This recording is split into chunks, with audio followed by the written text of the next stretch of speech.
Mental manusia yang begitu adalah mental orang tertolol sedunia. Catat nih, orang yang cuman mental bilang bubarin DPR, itulah orang tolol sedunia. Bubarin DPR ini kadang-kadang nih ya, masyarakat boleh kritik, boleh komplain, boleh caci maki, nggak apa-apa kita terima. Tapi ada adat istiadat yang mesti disampaikan. Apakah dengan bubarkan DPR emang meyakinkan masyarakat bisa menjalani proses pemerintahan sekarang ini? Belum tentu. Maka jangan menyampaikan hal-hal seenaknya, bubarin DPR. Jangan. Memang yang ngomong itu rata-rata orang yang nggak pernah jadi duduk di DPR. Kita boleh dikritik, mau bilangin anjing babi bangsat nggak apa-apa, mampus nggak apa-apa.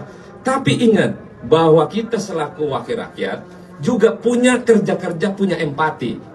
Jangan merasa bahwa komplainan, silahkan kritik mau ngapain aja boleh, tapi jangan mencaci maki berlebihan. Itu kan karena merusak mental manusia yang begitu adalah mental orang tertolol sedunia. Catat nih, orang yang cuman mental bilang bubarin DPR, itulah orang tolol sedunia. Jangan dikit-dikit DPR ngomongin masalah ini dihujat, nggak apa-apa. Mau hujat sampai mampus juga nggak apa-apa. Masih berdiri DPR-nya sampai kapanpun, tidak akan berubah, sama aja. Terima kasih ya. Bismillahirrahmanirrahim. Dr. Haji MS Kaban, SEMSI, adalah mantan anggota DPR RI fraksi Partai Bulan Bintang. Beliau duduk di Komisi 9. Banyak yang sudah dilakukan oleh beliau bersama tim di daerah pemilihan Sumatera Barat. Artinya, dalam beliau menjabat sebagai anggota DPR RI, tidak pernah keluar dari mulutnya ucapannya yang menyakiti hati rakyat. Baru-baru ini, tanggal 25 Agustus 2025, Wakil Ketua Komisi 3 Ahmad Saroni, fraksi Partai Nasdem, ketika aksi massa melakukan aksi demo di depan gedung DPR MPR, menuntut untuk DPR RI dibubarkan. Tetapi tanggapan Saroni mengatakan hanya orang tolol yang menginginkan DPR RI dibubarkan, orang tolol sedunia. Begitu kata Ahmad Saroni. Sebagai mantan anggota DPR RI, bagaimana tanggapan Bang Kaban tentang ucapan yang tidak bijak ini? Ya,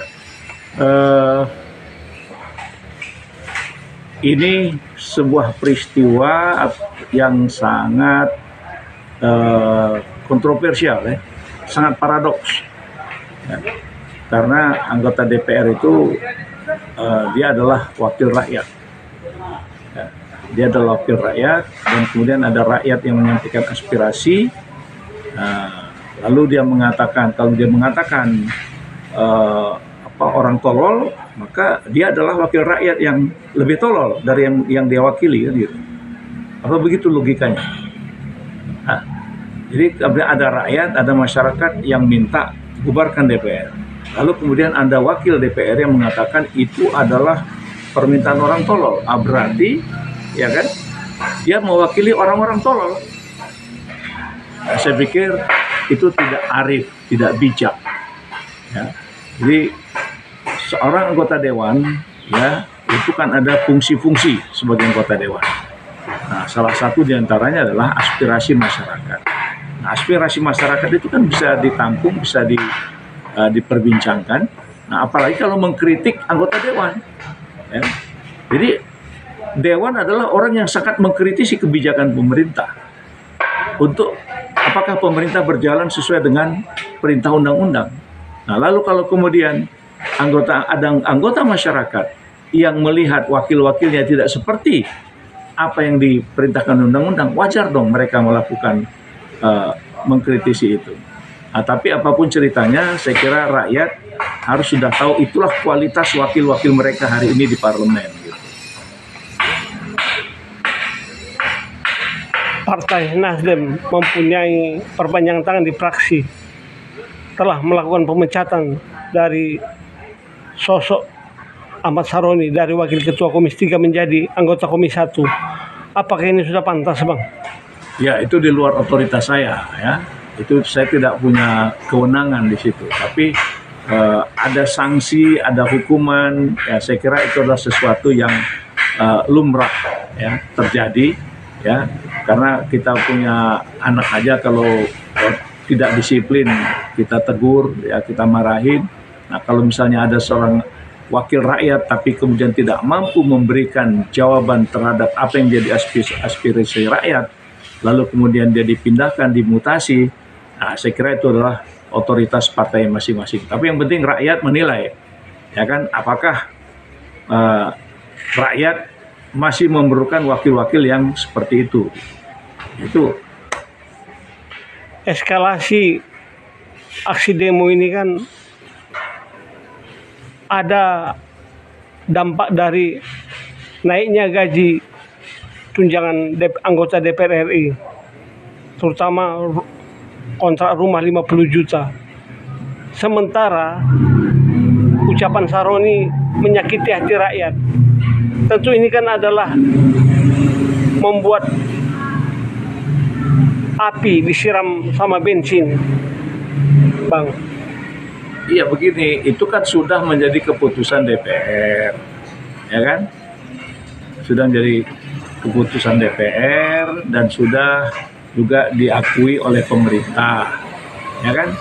Jadi kalau itu sudah sesuatu yang disahkan oleh pemerintah atas usulan DPR, ya kalau mau perlu ditinjau ulang, ya, perlu ditinjau ulang lagi, karena di tengah-tengah masyarakat hidupnya semakin susah, semakin berat, lalu kemudian ada elit-elit yang gaji mereka besar. Menurut saya harusnya kalau saya penguasa, ya, maka seluruh gaji ya, elit-elit itu dipotong 50% dan serahkan semuanya itu untuk kepentingan rakyat.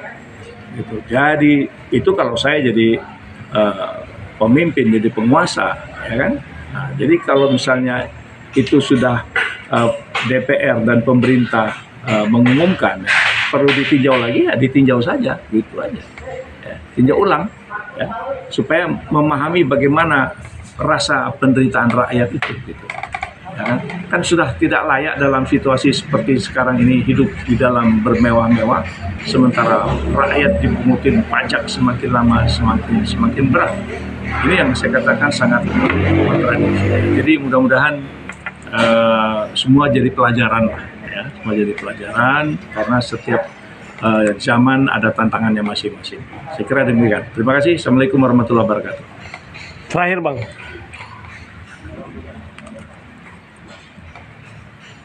Pelajaran apa yang bisa dipetik oleh Saroni dengan ucapan dia? Loh, itu gini ya, setiap anggota dewan tuh dia berbicara kan dia bertanggung jawab, ya, dia bertanggung jawab ucapannya terhadap pemilihnya dan ucapannya juga dipertanggungjawabkan kepada Al-Khaliq, Sang Maha Pencipta, gitu.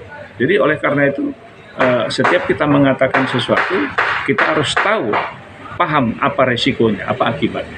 Saya kira begitu. Ya.